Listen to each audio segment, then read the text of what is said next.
Alrighty then. Alrighty then, guys. Give me just a second. I was just finishing up the chat over here on Edgefinder over here on A1. I just wanted to get my goodies set up, make sure I'm good to go. Good to go. Yeah, I just thought I would do this, guys. When I was towards the end of my tenure with Ola Prime, they had set me up to do this time slot, 6:30 a.m. Central Standard Time to 8 a.m. Central Standard Time. So I thought, because I kept running into the start of Nick's show, because he usually starts around 7:15 my time, okay?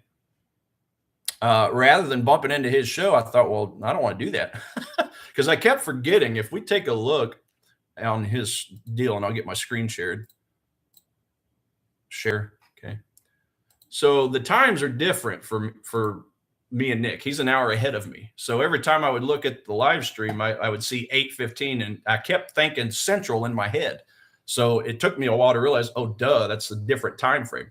And this is why I actually was a little late to one of the shows, because I had the times mixed up. So anyway, I don't want to cut into his show anymore. So I personally want to end my stream at the start of his, so that my people, that I have, can obviously not have to pick between shows, because Nick's, in my opinion, is the most important, because he is a wizard when it comes to the fundamental side of things. That's a section of trading that I'm knowledgeable in, but not near as knowledgeable as him. So I don't want anybody to miss his starts of his shows because of that. I'm getting better at the fundamental side. I've been focused hard on it, hardcore, for the last year, especially. But I've always used fundamentals in my trading. Just the first decade of my trading was nothing but technicals. So yeah, I kind of had a little bit of making up to do. What's going on, Algo Prime? What's going on, Elvis? So anyway, I had a little bit of making up to do, because again, we talk about it all the time. The fundamentals are the most important part in trading. Remember, that's where the banks and the hedge fund managers, that's where they're making their decisions. Good morning. Hello, Dorothy. Where y'all coming in from? Let me know where you guys are coming in from. The whole point of me testing this time out is because it's obviously at the end of the morning shows, and I think we're missing some West Coasters, some people that maybe aren't getting up as early as, early enough to be watching my stream, watching Nick's stream. So I just thought I would test this time slot out, see what you guys think. So definitely give me your feedback if you like it, if it sucks, if it's a stupid idea, all the above, guys. Let me know, because at the end of the day, I do this just to help you guys out. I'm not selling anything personally, okay? So I'm just literally here because I enjoy trading so much. I like talking about it. I like helping. I mean, I was a coach and I guess you could say a mentor, okay? Coach mentor with Ola Prime. I did a lot of one-on-one sessions through them, as well as obviously all the live streams that we did. So I just found a love for it. I really started liking doing that. So, one thing I'll point out is yesterday I did have my third interview for a company. And it's basically a financial analyst / content creator position. And yesterday the interview was with the vice president of product for this company. So it was my third interview. I felt really good about it. You guys, you know how your gut tells you that something's good, something's bad, something's just kind of meh. Okay, my gut told me it was a really, really good interview. I feel like I knocked it dead in a good way. So they're going to let me know something by Sunday. But the cool thing is they know up front that I've got my own stream, and then obviously I work with Nick and company at A1. So they're totally cool with it. No conflicts of interest or anything of that nature. I'm just there to write articles, write news articles, and obviously produce content, the video content for them, shorts, long form videos. And I think they're even thinking about a live stream at some point. So it's not anything that's current or that's happening right away, but it is something on their back burner. So who knows? My schedule could completely change yet again. But I started my own live stream with Ola Prime at the very end of it, and then after they went defunct on their live stream, production every day, I was out on my own. So I thought, well, I'll just continue the same time frames. 6:30 to 9, 6:30 to 8 my time.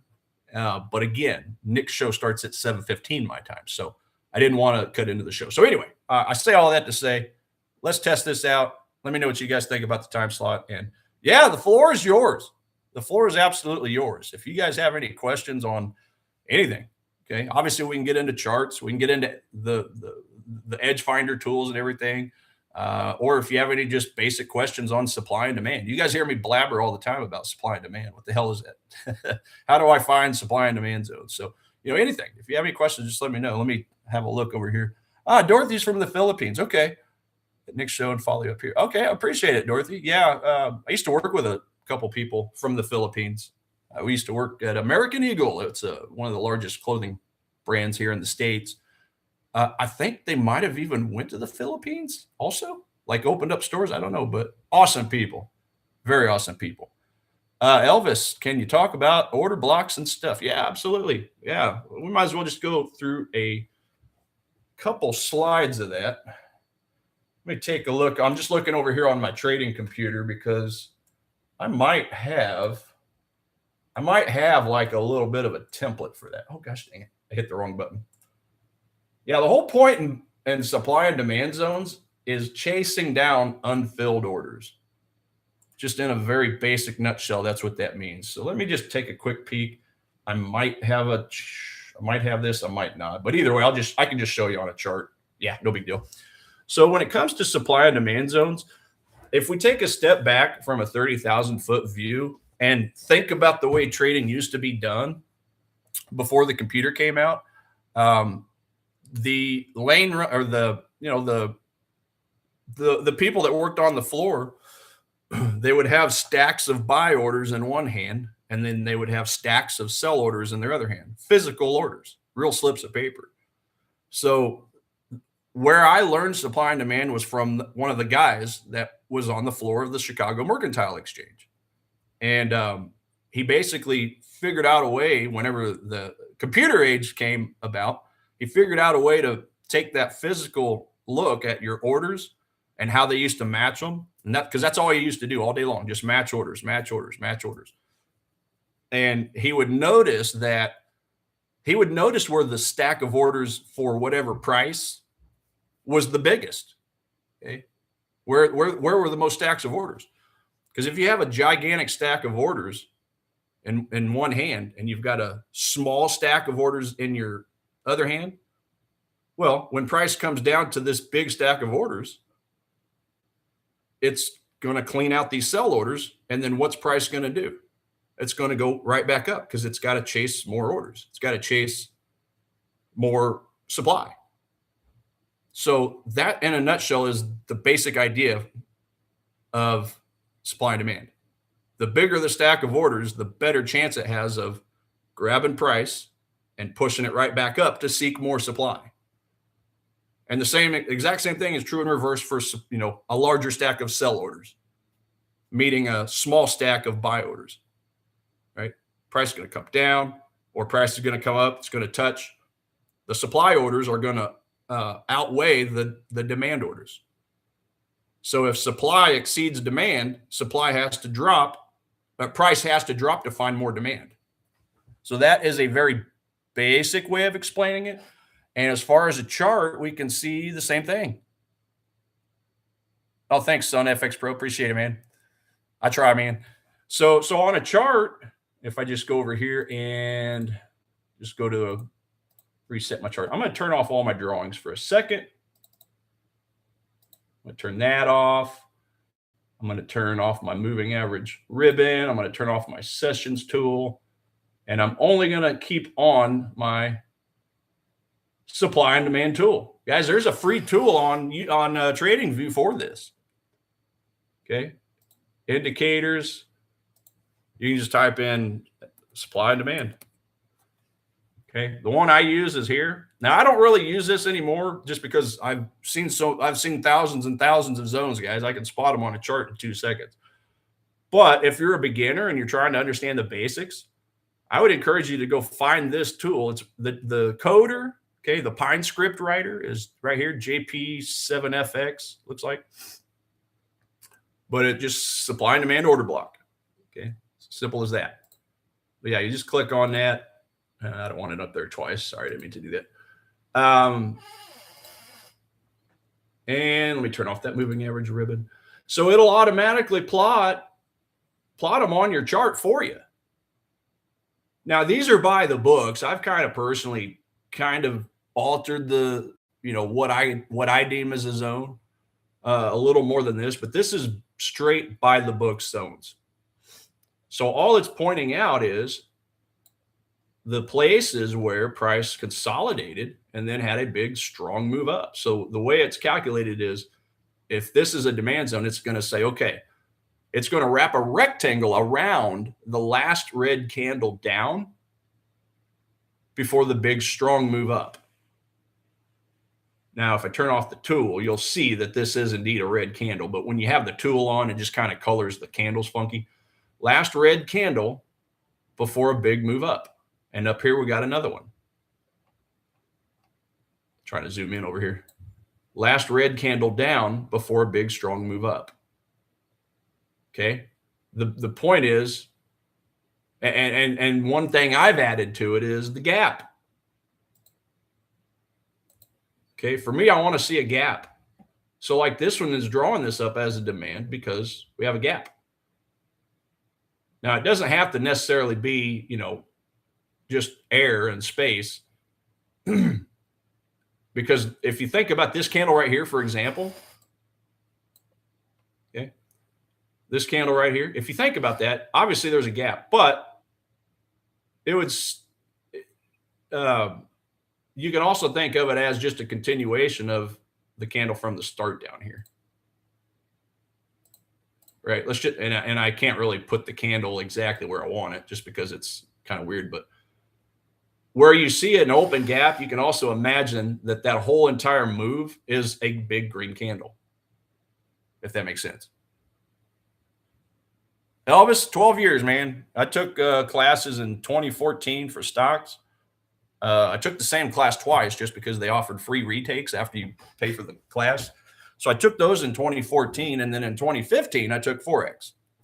So 2015 is where my actual Forex journey began, but 2014 is where I learned supply and demand, and they just utilized the stock market for the asset for all the examples and everything. So yeah, supply and demand 2014, but actual Forex 2015. And yeah, right, it's full time. It was full time for me as of the summer of last year, just because, and summer here in the States. So obviously July, I believe it was. Because I was offered a position to go create content and do live streaming for a company, for Ola Prime, like I mentioned.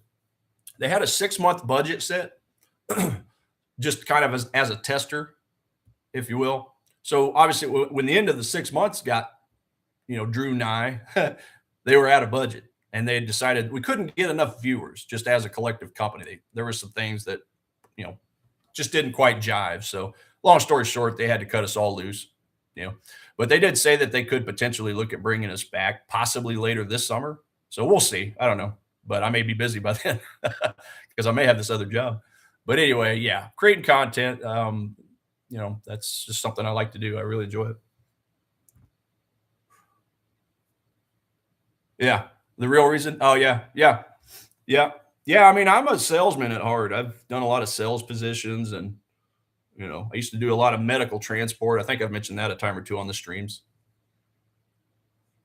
Oh, Algo, yeah. Oh, that's right. You were with us over there, right? At Ola Prime? Yeah. Yeah, I don't know why they didn't explain it to anybody. I think they might have been a little embarrassed. I mean, and to me, they're still awesome. I still love the group. I still love the people. But when it came to just setting up streams and, some of the things that goes in it, they just, yeah, I feel like they kind of shot themselves in the foot. They hated letting go of us. They hated losing all of us coaches. They hated it, just like we hated it. Yeah, me too. I mean, I've still got their 100K account, 100K Prime account. I still, I don't have anything bad to say about them, other than obviously they could have done the streaming better to make it, give it some longevity. But you learn lessons, and I think they've learned a ton of lessons. So that's why they said that they may look at bringing it back. Possibly. Now, it's not anything that's set in stone to my knowledge, but they did say they would reach out to us coaches again if they can, learn some lessons and give it a second shot, right? But no, as far as the prop firm itself, the actual challenge accounts, man, I love it.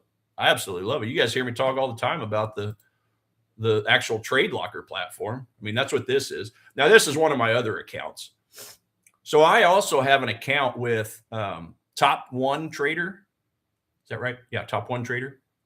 Okay, that's another really good firm. This is the firm I found before I even knew what Ola Prime was.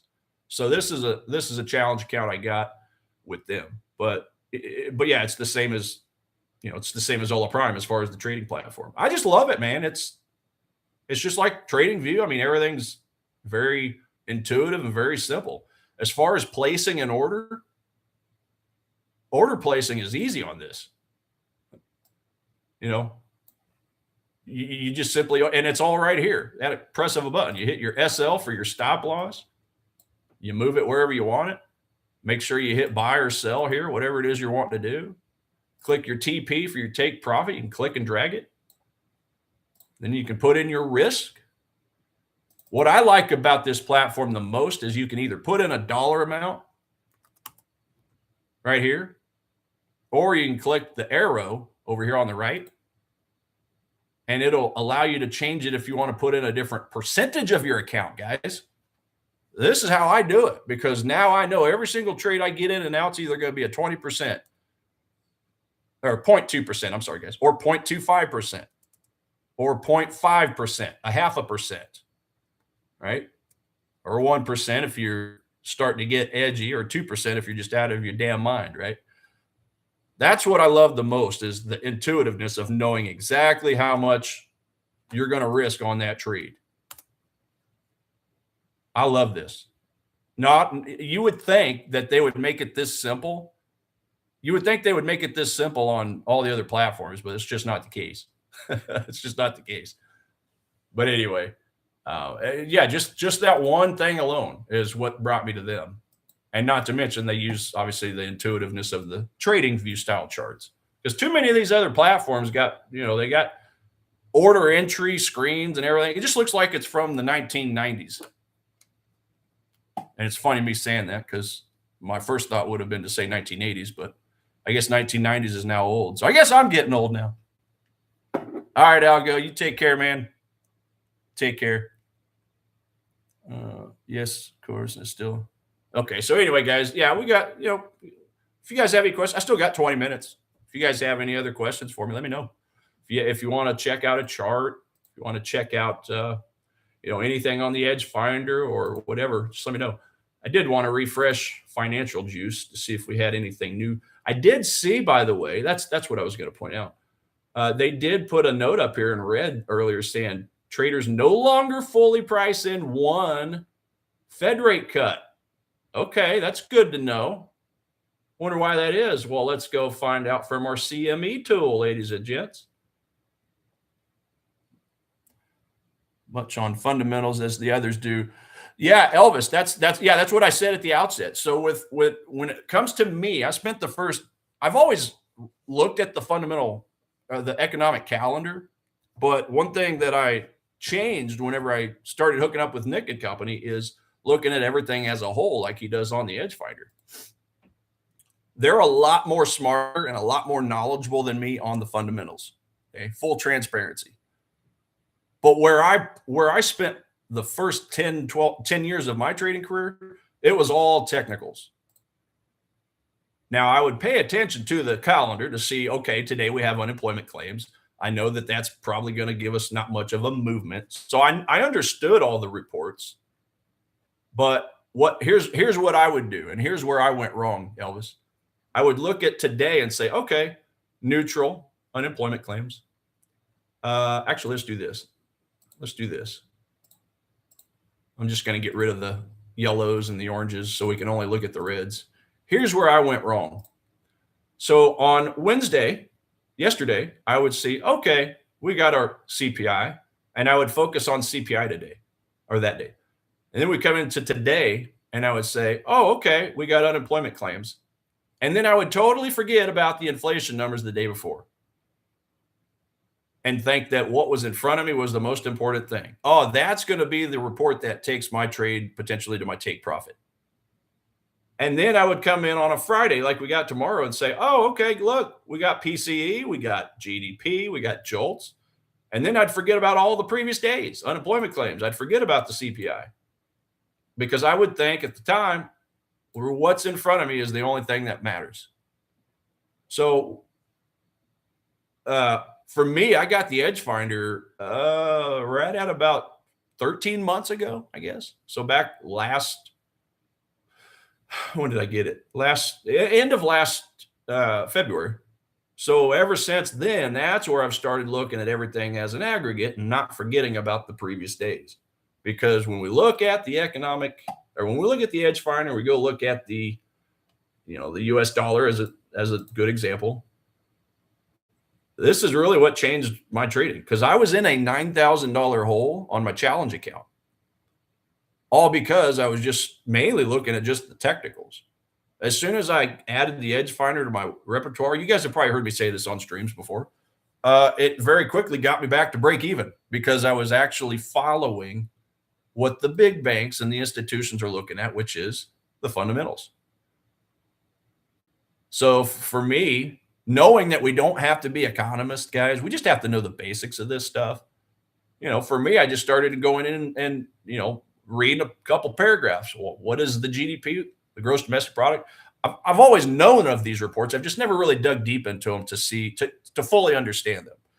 So for me, when I got the Edge Finder, okay, this is where curiosity will start to get you in a good way because now you want to know, okay, well, what's the GDP? How does the GDP affect all these assets? Whether it misses expectations, beats expectations.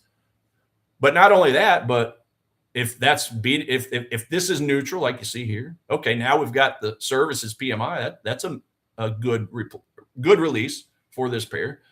You start pairing it with the PPI that was bullish. You start pairing it with the unemployment rate that was bullish. Then you start pairing it with the relationship between the smart money and the dumb money over here, seasonality, trend. Okay. When you start looking at it from a factor of, hey, how many of these odds enhancers are in favor of a bull or a bear? That's where your trading starts to really change. Because now you're trading with a purpose, and you're trading with the same purpose that the banks, the hedge fund managers, okay, all the people you see on CNBC talking to the reporters, all the people you see on Bloomberg markets, okay, what are they usually talking about? They're talking about inflation. Now they're also talking about the war right now and tariffs, okay, more geopolitical type stuff. But that's why for me, it's at the very top of my list over here on my trading plan. Step one, fundamental analysis. I want to know what the geopolitics, world events are to get a 30,000-foot view of potential market moving topics du jour. And du jour just means today. What's today's topics, right? What's our 30,000-foot view look like? And then obviously after we understand that, okay, then we start dropping into the actual fundamentals, all the reports. My nose itches. This is what the banks, this is what everybody on TV, on legacy financial media, this is what they're talking about. They're not talking about, they're not really talking about curve analysis like what I talk about. They're not talking about the VWAP necessarily, although institutions do like to use VWAP, and so do I sometimes. And they're not talking about a moving average crossover. They're not talking about, a breakout of a consolidation zone. No, they're talking about this stuff up here. So when I started adding all this to my trading plan and understanding that is the why, that is why we get into a trade. So if that's the why, if fundamental analysis is the why, well, what's sentiment analysis? Well, that's the confirmation. Okay. Is dumb money going one direction while smart money is going the opposite direction? Okay. That's good. If dumb money is long on something, but smart money, meaning the big banks and institutions, if the dumb money's long, net long, but the smart money is net short, guys, that's as awesome of a smart money and contrarian signal as you can get. Because remember, we look at dumb money as the contrarian. We observe the masses and do the opposite. We do that by looking at the retail sentiment. the put to call ratio, the AAII investor sentiment survey, the stuff you guys see Nick talking about all the time. Okay. Today's Thursday, so we're going to get a brand new AAII investor sentiment release. I think we already got it. Okay. So that right there is the top 3 reports to look at when we're thinking about dumb money, when we're thinking about regular retail traders, because most traders lose money. You guys will hear different stats. Some people say 80% lose money. Some people say 90. I've heard the stat that I quote a lot. 90% of traders lose 90% of their money within the first 90 days of opening their account. Okay, I've heard that one a lot too. But regardless, right? The point is most people lose money. So if they're doing one thing, in general, we want to be doing the other. And then the opposite is true for the smart money, because the smart money, the banks, the institutions, the hedge funds, the pension funds, okay, they're the ones making all the money. So if they're making all the money, then I want to see what they're buying and selling and hitch my wagon to their train. Observe them and hop on. Ride their coattails, so to speak. So when you get these going in opposite directions, dumb money and smart money, that's very powerful. This is the confirmation. So if fundamentals are the why do we get into this trade? And sentiment is the confirmation, the relationship between smart money and dumb money agrees, then what are the technicals? The technicals are the timing mechanism. That's all it is. And that, to me, is the least important analysis group. There's a reason I put these in the order I did. Fundamentals are the most important thing. Sentiment just confirms it. The technicals help us time our entries. It's really as simple as that. Trifecta trio of analysis. If you pull out one leg of that 3-legged stool, though, the whole thing caves on you. That's why Nick's constantly saying we got to look at it in aggregate. We got to look at it as a whole. Very holistic look. A very holistic approach to simply deciding, hey, do we want to buy or sell something? Or stay the hell away from it, right? That's why he gives us all the neutrals over here, okay? I've got this sorted to where it only gives me the bullish and the bearish. But if I wanted to, I could turn on just the neutral items over here. Okay, the items I want to stay away from. Okay. In fact, what I usually do over here is leave the top setup screen for just the bullish and bearish. And then over here, I'll put the compact view on just the neutral items. That way, if I don't see it over here on the top setups, okay, well, I can go back over here to the compact view just to take a quick look and see, okay, it's neutral, but is it +4? Is it close, like Aussie CAD, like pound New Zealand, okay, pound Kiwi, euro yen? Is it close to a bullish signal? Or is it all the way down here in the middle, a 1? Is it a 0? Is it a -1? That's straight up neutral. That's as neutral as it gets. I don't want to touch any of this crap, guys. I only care about the 3s, the 4s, or in this case, the -3s, the -4s, just to see, okay, are we close? Are we close to possibly getting a bullish or bearish signal? Hey, what's our economic calendar look like for the next day to decide if that might help? Yeah, kind of a long-winded way of answering your question. But again, just to finish off over here, when I started looking at this as a trio, that's really where everything clicks. Aussie, Elvis, you said Aussie Kiwi. Yeah, let's take a look at that for you real quick. Aussie Kiwi. Aussie Kiwi, Aussie Kiwi. Aussie Kiwi. All right, Aussie New Zealand. Let's get all my goodies back on over here. I need my moving average, daily, 4-hour.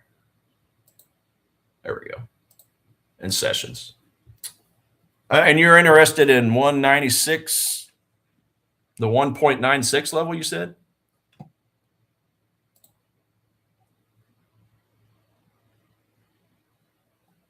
Is that just like a point, or is that a zone? Let's see, 1.96.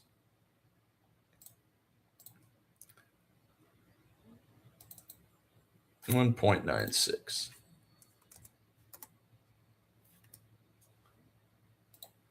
So you're interested in the white line. Is that Aussie New Zealand? Is that right? Yeah. Is that the full 1.196? Yeah, 1.196. That's where I'm at. That's where I'm at. Okay, so yeah, I mean, look, you got a nice, here's the thing, you've got a psychological number. A lot of people love buying at the round edges.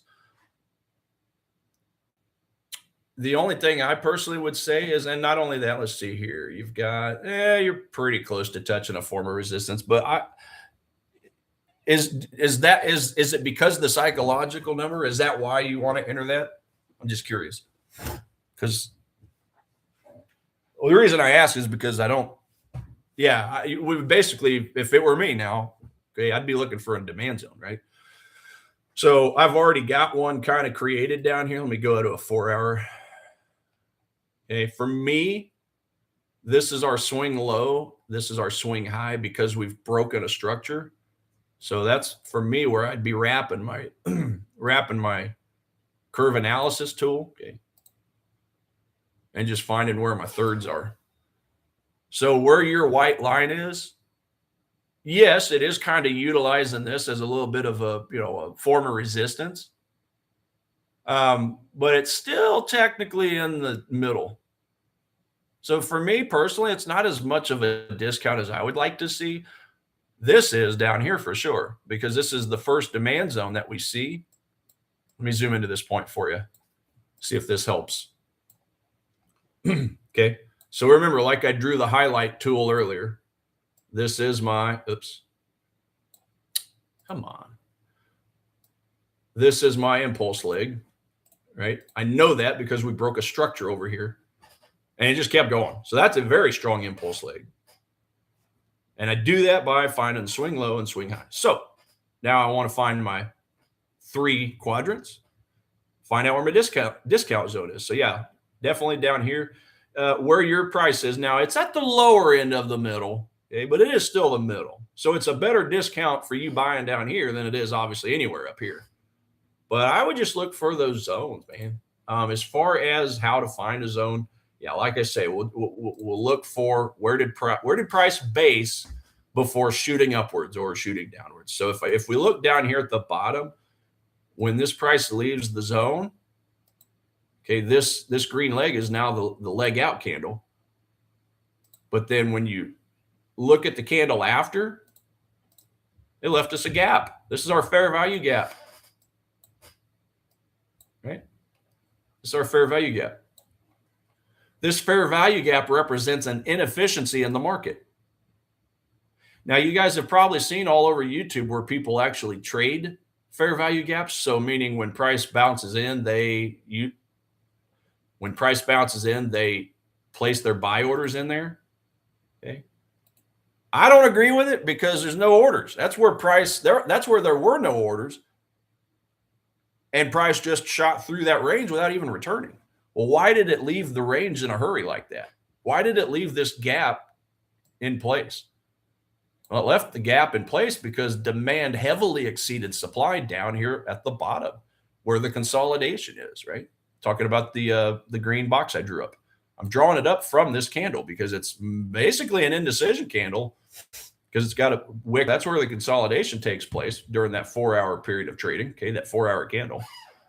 And then finally, price picked a side. So what happens when price, if we kind of zoom in a little bit on that 4-hour candle, but we'll do it on a smaller time frame. Come on. Okay. Oh my goodness. We'll just stick with the 4-hour. So basically the 4-hour candle closes, the next candle opens, right? Well, all the traders are waiting to do is see which direction it's going to go. Is it going to go below this candle? Or is it going to go test the upper side? In this case, it tested the upper side. So you get a lot of traders that buy these breakouts. Well, what often happens is when price goes out of that zone, it often retraces. Okay, it often retraces. It often stops a lot of people out because price is always seeking orders. Demand is always seeking supply. Supply is always seeking demand. Look at the zones and just pretend magnet. Right? Just pretend like it's a big magnet. Where's my magnet tool? I used to have my magnet tool here. Magnet, where are you at? Okay. Oh, that's a huge magnet. So again, when we're looking at the zone right here, that's all it is, just acting like one big magnet.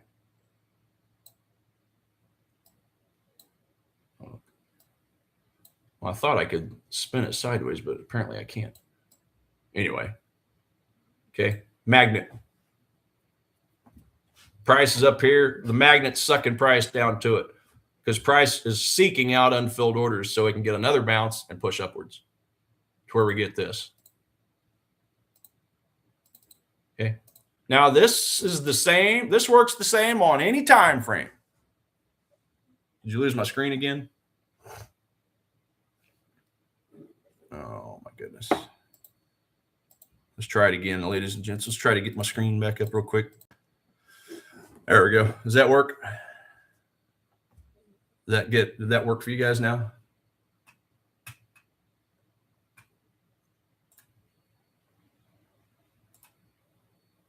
That work for you guys now? Okay, perfect. So anyway, yeah, just to finish my thought on this, guys, before we get up out of here in a few minutes, just remember zones often act as magnets.